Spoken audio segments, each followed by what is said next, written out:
यहाँहरू सबैलाई नमस्कार। आज हामी यो त्रिभुवन विश्वविद्यालयको मुख्य भूमि यहाँ त्रिभुवन विश्वविद्यालयकोमा चाहिँ हामी आइरहेका छौँ। विगत धेरै लामो समय हामीले 8-10 वर्ष पहिला हामीले यस विद्यालयमा अध्ययन गरेका थियौँ र यहाँ थुप्रै विद्यार्थीहरू हुन्थे। अनि आज टियुको मुख्य क्याम्पस त्रिभुवन विश्वविद्यालयको अलि नजिक त्रिभुवन विश्वविद्यालयको मुख्य क्याम्पसमा आज सोभियो निर्वाचन हुँदैछ। आज त्यत्रो ठुलो भिडभाड देखिँदैन र त्यही पनि आज हामी एउटा सानो रिपोर्टिङका सवालमा हामी यो त्रिभुवन विश्वविद्यालयको ग्राउन्डमा छौँ र यस सन्दर्भमा चाहिँ हामी एउटा छोटो भिडियो बनाउन गइरहेका छौँ र यहाँको वस्तुस्थितिका बारेमा थोरै 2-4 कुराहरू राखिदिनका लागि यस त्रिभुवन विश्वविद्यालयमा विगत 69-70 सालमा अध्ययन गर्नुभएका इन्द्रावती गाउँपालिकामा कार्यरत शिक्षक श्री खगराज सुतिज्यूलाई चाहिँ केही 2-4 कुराहरू राखिदिनका लागि म हार्दिक अनुरोध गर्दछु। नमस्कार। जुन एकदम रिपोर्टिङ शैलीमा दाइले मलाई केही टियुको वर्तमान परिवेश वस्तुस्थिति र थोरै म त्यति इतिहासको बारेमा त मलाई जानकारी छैन। म इयरली ब्याचको अन्तिम ब्याच त्रिभुवन विश्वविद्यालय क्याम्पस कीर्तिपुरमा त्रिभुवन युनिभर्सिटीमा मैले झन्डै 68-69 सालमा म जोइन भएको थिएँ। त्यहाँदेखिको केही मलाई थोरै अनुभव र अहिले वर्तमान परिवेश र आजकै दिनमा हामी यो नेपालको सबभन्दा जेठो विश्वविद्यालय त्रिभुवन विश्वविद्यालयको परिसरमा छौँ र आज संयोगले एकदम ऐतिहासिक दिन पनि जुरेको छ जहाँ त्रिभुवन विश्वविद्यालयमा सोभि निर्वाचन हुन गइरहेको रहेछ र यो सोभि निर्वाचनको सिलसिलामा विभिन्न भातृ सङ्गठनमा आबद्ध साथीहरू, विद्यार्थी नेताहरू र आफ्नो कुन दललाई, कुन विद्यार्थी सङ्गठनलाई अगाडि बढाउनुपर्छ, कुन विद्यार्थी सङ्गठनले यो टियुको अवस्थादेखि लिएर विद्यार्थीको गुणात्मक पठन पाठनमा यो टियुको प्रशासनिक स्वरूपलाई, शैलीलाई कसरी चाहिँ एकदम चुस्त दुरुस्त बनाउन सकिन्छ भन्ने दिनको एकदम फैसला गर्ने, यहाँ पठन पाठन अध्ययन गर्ने विद्यार्थीहरूको भाग्य र भविष्यको फैसला गर्ने लगायत टियुको समग्र गतिविधिमा एकदम होलिस्टिक एकदम स्टडी गर्ने र त्यो खालको सङ्गठनलाई अगाडि बढाउने महत्त्वपूर्ण दिन रहेको छ, जसमा थुप्रै विद्यार्थी नेताहरू पनि हामीले यो ब्याकग्राउन्डमा देखिराखेका छौँ र सुरक्षाको पनि एकदम कडा सुरक्षाको घेराभित्र आज सोभि निर्वाचन सम्पन्न हुन गइराखेको छ। धेरै दिनको सिन्डिकेट र धेरै दिनको तालाबन्दी पश्चात विभिन्न अवरोहका बावजुद पनि आज विश्वविद्यालय क्याम्पसले यो ऐतिहासिक र महत्त्वपूर्ण दिनमा यो पूर्व घोषित एकदम मितिअनुसार सोभि निर्वाचन हुन गइराखेको रहेछ र यो कुराहरू एकदमै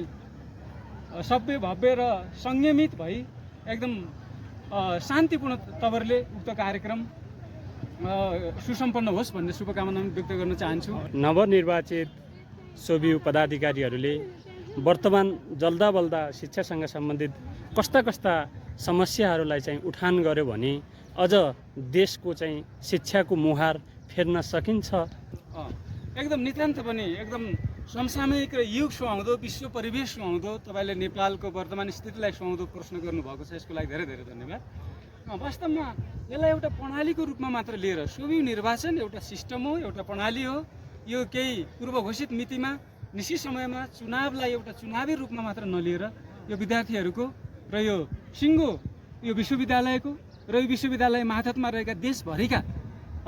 थुप्रै क्याम्पसहरूको, झन्डै यसको मातहतमा रहेका 60-70 कति आङ्गिक क्याम्पसहरू छन्, लगायत केही क्याम्पसहरूको स्तरोन्नतिलाई पनि बुझ्नुपर्ने र अहिले कस्तो खालको म्यान पावर उत्पादन गर्ने, कस्ता फ्याकल्टीहरूमा विद्यार्थीहरूलाई जोइन गर्ने, कुन फ्याकल्टीहरूको नयाँ फ्याकल्टीहरू के छन् र यहाँबाट उत्पादित जनशक्तिले विश्व बजारमा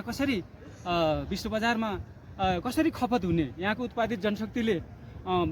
जुन नेपालको गरिमामय विश्वविद्यालय टियुबाट उत्पादित जनशक्तिले कस्तो काम गर्ने र विश्व मार्केटमा कसरी खपत हुन्छ, यो बारेमा अहिलेको नेतृत्वले, पहिलाको नेतृत्वले पनि केही धेर थोर मात्रामा यो सोचेर उहाँले त्यस्तो कदमहरू चालिराख्नु भएको थियो होला र अझै पनि नयाँ आउने नेतृत्वलाई यहाँको जनशक्तिलाई विश्व बजारमा खपत गराउने, उत्पादित जनशक्तिले बेरोजगारीको समस्या झेल्न नपरोस् र यहाँको लाखौँ विद्यार्थी अध्ययनरत हुनुहुन्छ जुन पठन पाठनमा होमिनु भएको छ उहाँले होमिएको, उहाँले झन्डै आफ्नो जीवनको ऊर्जाशील समय 20-25 वर्ष जुन शिक्षामा लगानी गर्नुहुन्छ, पक्कै पनि यसको आउटपुटलाई ध्यानमा राखेर आउटपुटप्रति एकदमै केन्द्रित रहेर यो सोभियु निर्वाचनले नवनिर्वाचित रूपमा निर्वाचित रूपमा जुन निर्वाचित पदाधिकारीहरूले जुन यो कुरालाई ध्यान दिनुपर्छ, समग्र रूपमा यहाँको गुणात्मक एउटा विश्वविद्यालयको गुणात्मक शिक्षामा ध्यान दिनु पर्यो। ल यसलाई अनुसन्धान केन्द्रहरूको स्थापना गर्ने सवालमा पनि अगाडि बढ्नु पर्यो। बिचैमा मैले एउटा फेरि अर्को प्रश्न पनि राख्न चाहेँ। यसै विश्वविद्यालयबाट उदाउनु भएका र आन्दोलनबाट उदाएर हाल नेपाली काङ्ग्रेसका महामन्त्री समेत रहेका गगन कुमार थापाले चाहिँ कीर्तिपुर विश्वविद्यालयलाई चाहिँ एउटा आइटीको हब हुनुपर्छ र अब आइटी क्षेत्रलाई चाहिँ त्रिभुवन विश्वविद्यालयले चाहिँ समेट्नुपर्छ भन्ने सन्दर्भमा एउटा आफ्नो एउटा मन्तव्य व्यक्त गर्नुभएको थियो। यस सन्दर्भमा तपाईँको भनाइ के छ? उहाँले जहाँसम्म त्यो कुरा भन्नुभएको आइटी हब डेभलप गर्नु पर्यो टियु सेन्टरलाई, टियु विश्वविद्यालयलाई, त्यो कुरामा म उहाँको अवधारणा, उहाँको त्यो विचारलाई म स्वागत गर्न चाहन्छु। पक्कै पनि कुनै पनि विश्वविद्यालय, कुनै पनि प्राज्ञिक क्षेत्रहरू, औपचारिक सङ्घ संस्थाहरू या अनौपचारिक शिक्षासँग सरोकार राख्ने संस्थाहरूले अहिले प्रविधिलाई, इन्टरनेटलाई नितान्त रूपमा जोड्नुपर्ने हुन्छ। अहिले परम्परागत रूपमा विश्वविद्यालयहरू छन् अनि पुस्तकालयहरू छन्, तमाम पुस्तकहरू राखिएको छ, विभिन्न रुचिपूर्वक ज्ञान लिन सकिने पुस्तकहरू राखिएका छन्, तर त्यतिले मात्र ज्ञान अपुरो हुनसक्छ, ज्ञान पुरा हुँदैन। विश्व बजारमा जुन खालको एउटा एक्सप्लोजन अफ नलेज, ज्ञानको विस्फोट भइराखेको छ, त्यो विस्फोटित ज्ञान चाहिँ नेट इन्टरनेटको माध्यमबाट विश्व परिवेशका विद्यालयहरूलाई पनि इन्टरनेटको माध्यमबाट लिङ्क गरिने, विश्व स्तरमा जुन अग्रणी भूमिकामा रहेका विश्वविद्यालयहरू छन् जसले विश्वको नै मार्केट एकदम मौलाइराखेका छन्, जहाँको उत्पादित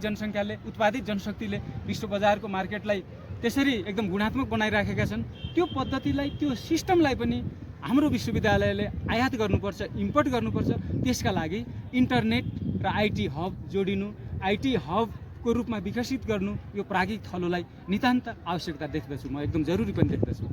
यसै सन्दर्भमा हाल के अरे नेपालका थुप्रै विश्वविद्यालयहरूको विद्यालयहरूमा विद्यार्थी सङ्ख्या एकदम न्यून भइरहेको अवस्थामा कक्षा 12सम्म विद्यार्थीहरू अध्ययन गरेर विदेशको तयारी गरेर विदेश पलायन हुने र उतै चाहिँ एउटा आफ्नो केन्द्र, आफ्नो गन्तव्य बनाइरहेका विद्यार्थीहरूलाई विश्वविद्यालयले, त्यो त्रिभुवन विश्वविद्यालयले चाहिँ तिनीहरूलाई आकर्षित गर्ने किसिमले चाहिँ के कस्ता कार्यक्रमहरू ल्यायो भने तिनीहरूले स्वदेशमै चाहिँ एउटा आफ्नो कर्मभूमि स्वदेशमै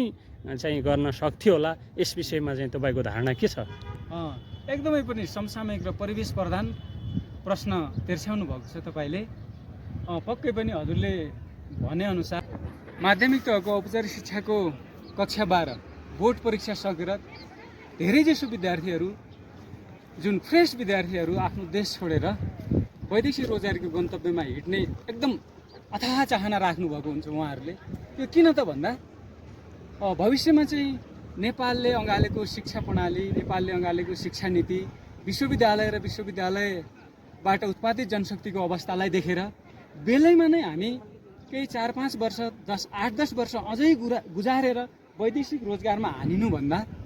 यो ऊर्जाशील समयलाई यदि वैदेशिक रोजगारमा हानिनु नै छ, वैदेशिक देश छोड्नु नै छ भने 8-10 वर्ष अगाडि नै छोड्दाखेरि के आफ्नो आर्थिक सामाजिक रूपले के अब्बल भइन्थ्यो, के परिपक्व भइन्थ्यो भन्ने सोच विद्यार्थीमा आएको छ अहिले। र पक्कै पनि औपचारिक माध्यमिक तहको औपचारिक शिक्षा सकिने बित्तिकै थुप्रै विद्यार्थीहरू पासपोर्ट बनाएर आइल्स गरेर र स्टुडेन्ट भिसामा होस् या श्रम रोजगारीमा देश छोड्ने अवस्थामा हुनुहुन्छ। यसको लागि विश्वविद्यालयले पक्कै पनि त्यो विद्यार्थीहरूलाई र त्यो म्यान पावरलाई देशमै बचाउनको निमित्त, देशमै प्रयोग गर्नको निमित्त उहाँहरूबाट राज्यले उनीहरूको व्यक्तिगत स्तर मात्र, व्यक्तिगत प्रगति मात्र नभई राज्यले पनि राज्यले मुनाफा लिनको निमित्त यहाँ थुप्रै किसिमका कार्यक्रमहरू अगाडि बढाउनु जरुरी देखिन्छ। त्यसमा म भन्छु शिक्षालाई श्रमसँग जोडिनुपर्छ, शिक्षालाई प्रविधिसँग जोडिनुपर्छ, शिक्षालाई श्रम प्रविधि लगायत रोजगार उन्मुख ढङ्गले शिक्षालाई जोडिनुपर्छ।